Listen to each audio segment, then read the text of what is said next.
રાજકોટના ખેડૂતોની મુશ્કેલીમાં ફરી વધારો થયો। ટેકાના ભાવે મગફળી રજીસ્ટ્રેશન કરાવનાર ખેડૂતોનું રજીસ્ટ્રેશન રદ થયું। સેટેલાઇટના આધારે ચકાસણી કરતા અનેક રજીસ્ટ્રેશન રદ થયા છે। કણકોટ, રામનગર સહિતના ગામડાઓમાં ખેડૂતો એકઠા થયા હતા। સરકારે સેટેલાઇટ સર્વે કર્યો હતો। ટેકાના ભાવે અનેક ખેડૂતોએ રજીસ્ટ્રેશન કર્યા છે। ખેડૂતોને રજીસ્ટ્રેશન સમયે પણ લાઇનમાં ઊભું રહેવું પડ્યું। હવે ખેડૂતોનું સેટેલાઇટના આધારે રજીસ્ટ્રેશન રદ કરાયું।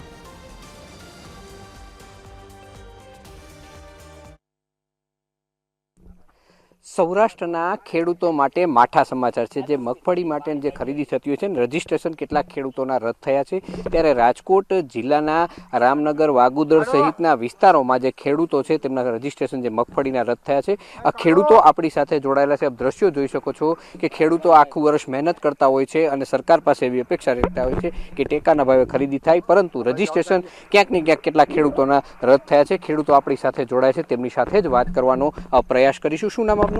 શિવાભાઈ જીવરાજભાઈ નંદાણીયા। શિવરાજભાઈ, વાત કરીએ આજે રજીસ્ટ્રેશન રદ થયું છે, શું છે આખી વાત? રજીસ્ટ્રેશનમાં 5 તારીખના રજીસ્ટ્રેશન ને 16 તારીખના મેસેજ એવો આવેલો કે ભાઈ સેટેલાઇટ ઇમેજથી જે સર્વે કરવામાં આવેલું છે એમાં તમારા સર્વે નંબરમાં મગફળીનું વાવેતર નથી એવું બતાવે છે।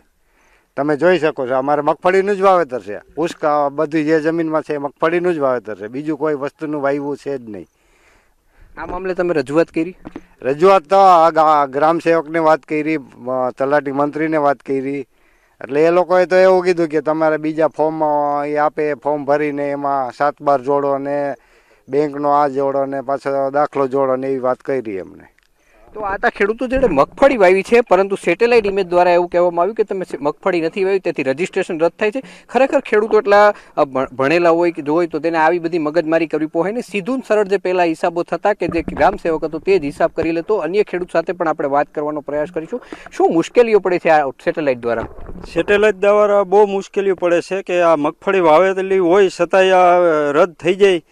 બરોબર, મંત્રીનો દાખલો આપેલો છે કે આપણે મગફળી ખેતરમાં વાવેલી છે, પાછો વીસી ફોટો હોતે પાડી ગયેલા છે, તો પણ રદ થઈ ગયેલું। તો આ ખેડૂતને હેરાન પરેશાન જેવી વાત છે। રાજકોટ તાલુકાના જે 3 થી 4 ગામો છે ત્યાં 18 જેટલા ખેડૂતો છે જેણે મગફળી વાવી છે, પરંતુ એને ગ્રામ સેવક તેમજ વીસી સહિતના અધિકારીઓ આવી અહીં ફોટા પાડી ગયા છે, મગફળીનું વાવેતર જોઈ ગયા છે, પરંતુ સેટેલાઇટ ઇમેજ દ્વારા એવું ખેડૂતોને કહેવામાં આવ્યું છે કે તમે મગફળી નથી વાવ્યું એટલે આપણું રજીસ્ટ્રેશન રદ થાય છે। ક્યાંક ને ક્યાંક ખેડૂતો સાથે અન્યાય થયો છે અને ખેડૂતોને ન્યાય મળે એમણે એના માટે રજૂઆત પણ કરી છે, પરંતુ આ સમય વીત્યા બાદ આ જો ન્યાય આપવામાં આવે તો પણ કામનું નહીં। ખેડૂતો 4-4 મહિના અહીં ખેતરમાં મહેનત કરતા હોય છે, પોતાના પરિવાર સાથે આખો દિવસ અહીં મહેનત કરતા હોય છે, રાત્રિના પણ ખેડૂતો ખેતરનું ધ્યાન રાખતા હોય છે, ત્યારે ખેડૂતો સાથે આવો અન્યાય ક્યાંક ને ક્યાંક અયોગ્ય લાગે છે। તો આ ખેડૂતોને યોગ્ય ન્યાય મળે તેવી માંગ ખેડૂતો દ્વારા કરવામાં આવી રહી છે। કેમેરામેન રવિ ચાવડા સાથે રવિ મોટવાણી, TV 13 રાજકોટ।